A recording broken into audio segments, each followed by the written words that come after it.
Shalom, Assalamualaikum warahmatullahi wabarakatuh. Perkenalkan, saya Novita Angelina Timon, Stambuk 18-65 dari kelas F Teknik Informatika Universitas Diponegoro Makassar. Tujuan saya membuat video ini untuk memenuhi tugas dari mata kuliah Fluid Computing. Di sini saya akan menjelaskan atau memberikan materi tentang 3 jenis dari Fluid Computing. Yang pertama itu SaaS atau Software as a Service, yang kedua PaaS atau Platform as a Service, dan yang ketiga itu IaaS atau Infrastruktur as a Service. Oke, pertama, sebelum kita masuk ke dalam penjelasan tersebut, kita harus mengetahui pertama yang itu apa itu Fluid Computing. Jadi Fluid Computing itu atau komputasi awan adalah metode penyampaian berbagai layanan melalui internet. Sumber daya yang dimaksud contohnya adalah aplikasi seperti penyimpanan data, server, database, jaringan, dan perangkat lunak. Fluid Computing merupakan opsi yang populer karena memiliki banyak keuntungan seperti irit biaya, meningkatkan produktivitas, kecepatan, efisiensi, performa, dan keamanan. Maka itu, tak heran banyak perusahaan atau orang-orang yang menggunakan Fluid untuk penyimpanan data. Oke, langsung saja kita masuk ke dalam materi. Yang pertama itu SaaS. Pengertian SaaS adalah perangkat lunak yang dijadikan sebagai layanan yang bersifat online. SaaS juga disebut sebagai layanan aplikasi berbasis komputasi awan atau Fluid. SaaS memanfaatkan internet untuk menjalankan aplikasi yang dikelola oleh vendor pihak ketiga. Ketika menggunakan model layanan SaaS, kita hanya perlu menggunakan aplikasi tersebut tanpa harus memahami hal teknis dari layanan tersebut. Hal ini seperti mengenai penyimpanan data dan server serta pengelolaan perangkat. SaaS bisa juga diakses melalui browser dengan menggunakan akun pada aplikasi tersebut. Nah, selanjutnya itu karakteristik pada SaaS. Untuk dapat mengetahui apakah layanan tersebut termasuk dalam SaaS, kita harus mengetahui karakteristik sebagai berikut. Yang pertama itu dikelola dari lokasi pusat. Nah, maksud dari karakteristik tersebut, pelayanan berupa perangkat lunak membuat pengguna tidak perlu repot untuk memikirkan mengenai pengelolaan. Hal ini dikarenakan software tersebut dikelola secara terpusat. Yang kedua itu dapat diakses melalui internet. Hal ini segala hal berkaitan dengan penggunaan software bergantung pada kualitas internet tersebut. Dan yang ketiga itu penggunaan layanan tidak bertanggung jawab atas pembaharuan perangkat keras atau perangkat lunak. Karakteristik ini lain dari SaaS. Maksudnya itu pembaruan perangkat lunak atau perangkat keras yang menjadi tanggung jawab penyedia layanan. Oleh karena itu, pengguna cukup menggunakan saja tanpa perlu memikirkan mengenai hal tersebut. Selanjutnya itu pada contoh SaaS. Nah, saat ini banyak sekali layanan SaaS di internet, mulai dari yang versi gratis hingga berbayar.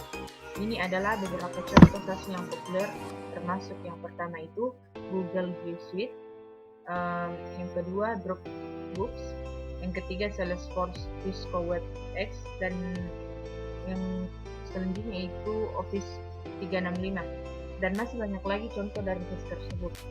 Selanjutnya, kapan kita harus menggunakan SaaS? Yang pertama itu ketika membuat startup atau perusahaan kecil yang membuat aplikasi atau proyek dengan cepat dan tidak punya waktu untuk masalah server atau perangkat lunak. Yang kedua itu ketika mengerjakan proyek jangka pendek yang membutuhkan kolaborasi cepat, mudah, dan terjangkau. Yang ketiga itu aplikasi yang tidak perlu sering dibutuhkan seperti perangkat lunak pajak. Nah, apa kelebihan dari SaaS?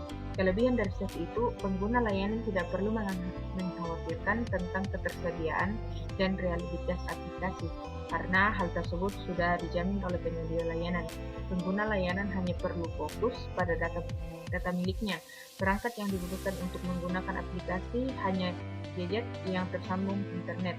Selanjutnya itu kekurangan SaaS. Yang pertama itu keamanan data.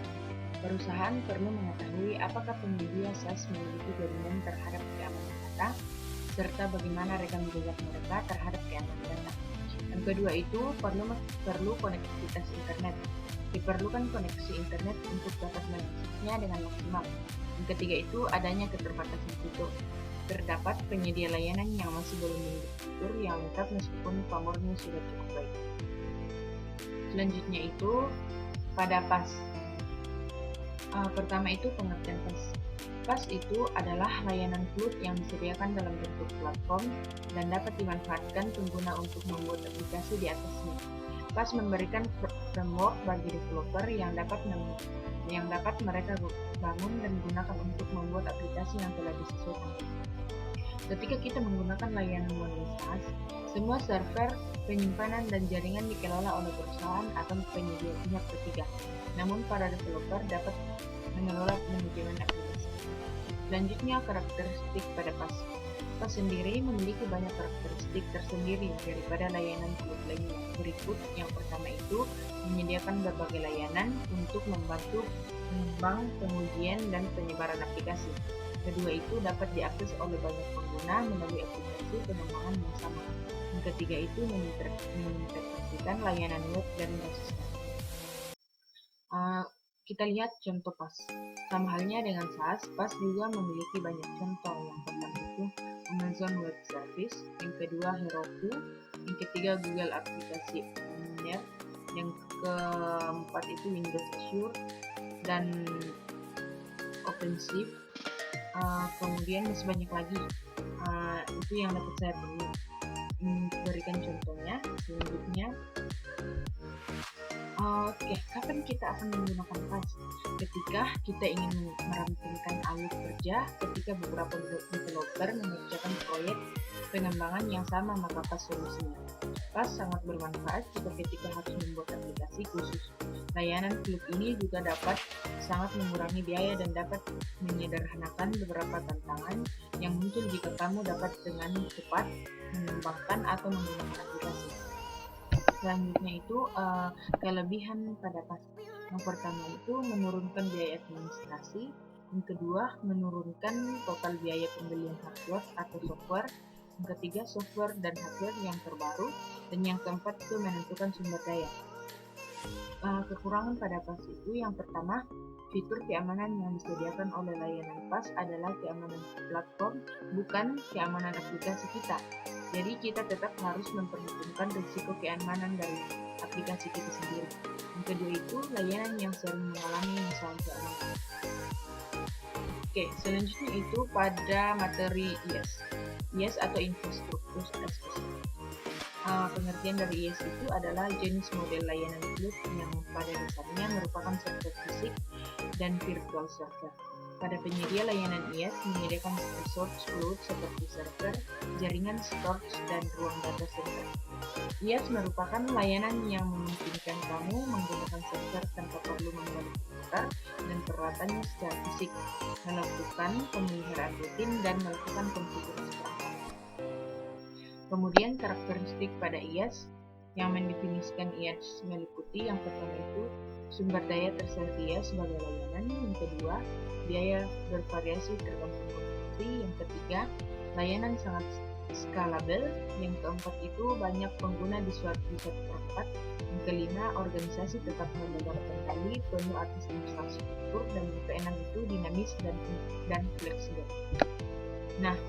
Dapat kita lihat contoh pada IaaS yang termasuk itu DigitalOcean, yang kedua Linode, yang ketiga Rackspace, yang keempat Cisco MetaCloud, yang kelima Microsoft Azure, dan yang keenam itu Google Computer Engineering atau disingkat dengan GC.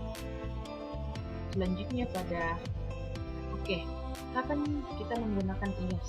Sama halnya SaaS dan PaaS.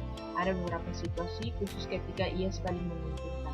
Ketika kamu mempunyai startup dan perusahaan kecil, IaaS mungkin solusi terbaik dibandingkan menghabiskan waktu dan uang untuk membeli dan membuat perangkat keras dan perangkat lunak. Kapan saja Anda tidak yakin dengan tuturan aplikasi baru, IaaS menawarkan banyak fleksibilitas dan skalabilitas. Kemudian kelebihan pada IaaS itu yang pertama, model cloud computing yang paling fleksibel. Yang kedua itu mudah untuk mengotomatiskan penyebaran, penyimpanan jaringan server dan kekuatan prosesan. Yang ketiga itu, pembelian layanan dapat didasarkan pada konsumsi. Yang keempat, klien memegang kendali penuh atas infrastruktur mereka. Dan yang kelima itu, resource dapat dibeli sesuai dengan kebutuhan. Kemudian kekurangan IaaS. Yang pertama itu, penyedia layanan cloud computing IaaS menyediakan server dan jaringan saja.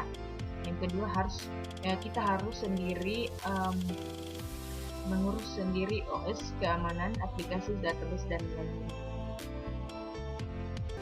Oke, mungkin itu saja materi yang dapat saya sampaikan.